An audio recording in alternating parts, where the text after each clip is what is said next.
Hey guys, welcome back to my channel. I'm Sam, and today I'm doing a little bit of a story time about yesterday, and pretty much a story time of a visit to the emergency room, which I'm a little bit iffy with.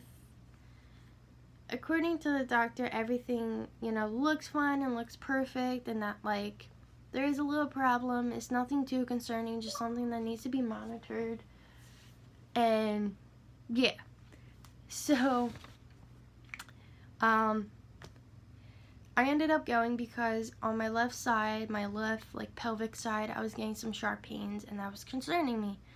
I didn't know if maybe I had an ectopic pregnancy, if I was having a miscarriage, or maybe it was something way serious than the both of them. I mean, ectopic is pretty serious, but just something along, something serious that might be going wrong with the pregnancy. So, I ended up getting checked out. I had blood work done, and I also got ultrasound. So, with the ultrasound, actually, I'm going to do the blood work first. Everything looked fine.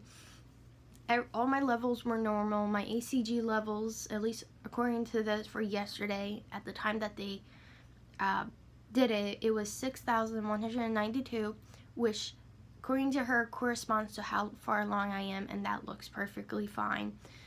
It was, within the range it needed to be. And then from the ultrasound, I'm going to go read through these, and there's a word that I'm still trying to learn, and it's not like I have a learning disability or anything. It's just some words I just have trouble with, Some people, we have those certain words that we have trouble with. Anyway, so they did find a early gestational sac with a yolk sac corresponding to 5 weeks and 3 days gestational age. I know that how I'm pronouncing that word is wrong. It's just that's how the best I can pronounce it. But that pretty much means that they did find the sac with a yolk sac in it, corresponding to how far along I am. So the two line up perfectly. So the gestational sac is where the baby's in. That's like what used to be the fertilized egg, which then, went from, a couple of cells to, a million cells, which is now, still is a million cells, millions and millions of cells. It's just now there's an actual, little fetus thing growing now. Like it's now on the fetus phase, out of the cell stage or something like that. So like I said, they did find one, so that's what that sac is. The yolk sac is pretty much I think for right now what you could call the umbilical cord and the placenta.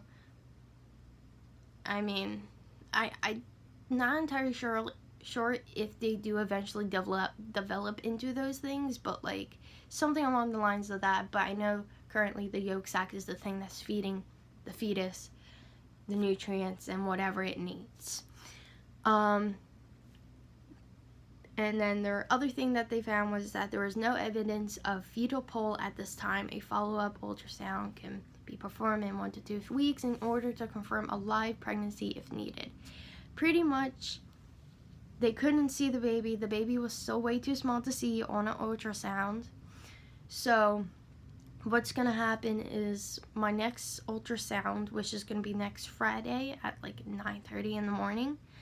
I'll try getting a video or pictures or something, but I'm going to try my best with, vlogging that. But that's going to pretty much, I'm pretty sure the baby should be big enough by then to actually see it, and that's when they can, my OB or my doctor that I'll be seeing can confirm if I actually have a live baby in me or not. And just I guess what I'm hoping for is that, it is going to be a live baby, and I feel like it is.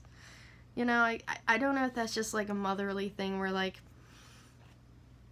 it's alive. I don't know what you're talking about. I know sometimes, an egg can get fertilized implants, and, it could die, and it could just be sitting there, and, yeah, I don't know, just, yeah. Anyway, but this is more along the bad lines. Not really, but, the concerning lines that, sadly, they did discover, and what is happening right now is that I have a hemorrhage corpus luteum cyst within the right ovary with free fluid surrounding the right ovary. Meaning I have a hemorrhage from the cyst, so like the cyst that's there's like blood and fluid that like fills the cyst, and the cyst I guess got too filled, and like there's like a little like crack or something, probably not a crack, but like a slit or something, and so some blood and fluids coming out and is surrounding my right ovary. And at least according to them, that it's, nothing too serious, just having to moderate it and making sure it doesn't get any worse or anything. And because of, the blood and the liquid coming out, that's what, it's like irritating my pelvic, and so that's what's causing the pains. So there's like the growing pains of my uterus, and then there's just like the irritation pains. So by all, it's just like something that we have to just monitor and make sure it doesn't get worse. But in the end, everything is looking fine. Everything's looking good, and not gonna lie, once, she, I'm sorry, when she was doing the ultrasound and she found the egg, it's just, and she said, how it's like in the right space and everything. I even got to see it, even though, I didn't actually get to see the baby yet. I think it's just like a great relief to know that the egg actually implanted in the right area, and everything looks like, I actually have a baby in me. And, I know I'm young and all, but like, I was told by multiple doctors that I'm infertile, that I wouldn't be able to have kids without medical help. So, and they kind of told me, like, for me, the chances of me of getting pregnant is like 1% or less. So, in a sense, I kind of don't believe them just because I was able to get pregnant. And obviously, there were some tests done too that show that before I got pregnant, there were some blood tests I've done to have like all my levels checked, and my pediatricians, which aren't one of the ones who said I was infertile, told me that, all my levels look fine, and in like a fertility standpoint, that I look fertile and that I look good, that, the ones who were saying that I was infertile, were lying or mixed me up with a different patient or something, because at least according to them, the levels, and obviously, and not only that, I also had a ultrasound of my uterus and my vagina, like, well, of my uterus. My vagina was just measured, but same with my uterus, and they also, make sure that, the ovaries and fallopian tubes were good, and they said that it was all cleared, it looked good, there was like no blockage in the fallopian tubes. Obviously, they didn't know about the actual eggs, they didn't know if they were good or bad, or if, whatever, but I don't know, I guess it's just like a big relief that, I can actually get pregnant on my own. And granted, I know I'm still young, and I know that it's, not great to actually, be proud of being a teen mom, but, I'm trying to be the opposite of everyone right now. At least those who don't think that what's happening to me right now is great. That, they're kind of being negative about it, and I'm trying to look on the bright side about it, like I was being told by, a couple of doctors, like, hey, you're infertile, you can't get pregnant. Here I am, getting pregnant on my own, naturally. Obviously, I don't know how this pregnancy is gonna go, and, I'm obviously gonna be hoping for the best. I don't know, it's just mind-blowing, mind-boggling that, things happened, and, I have a baby in me now, and I'm working my ass off at my UPS job. I'm looking at this one studio apartment. It's big enough for me to, have my area and, the baby area. And it's like really cheap. It's like $200-300 a month, and that's like such in my price range. It's not even funny. Just obviously I need to save up for that. But then at the same time, some of my friends, my friend and her boyfriend are planning on moving in together, and ironically I'm like best friends with the both of them.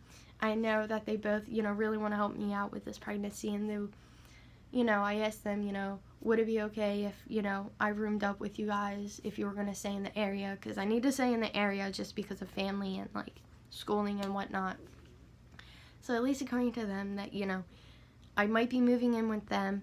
I might be just moving in by myself. I don't know yet. I'm hoping that I can move in with them rather than, you know, move in by myself, because living by yourself is really lonely, and I definitely have a problem with, you know, being lonely. Yeah, so before, you know, I make this video any longer than it needs to be, that's really it for this time, guys. And I'm sorry if, you know, anyone else just got emotional for me crying, you know, me being, you know, a pregnant woman, I guess. Like, I can actually say, you know, at least by, you know, some things that I actually have a little sack in me that most likely does have, you know, a live baby in me or a live fetus.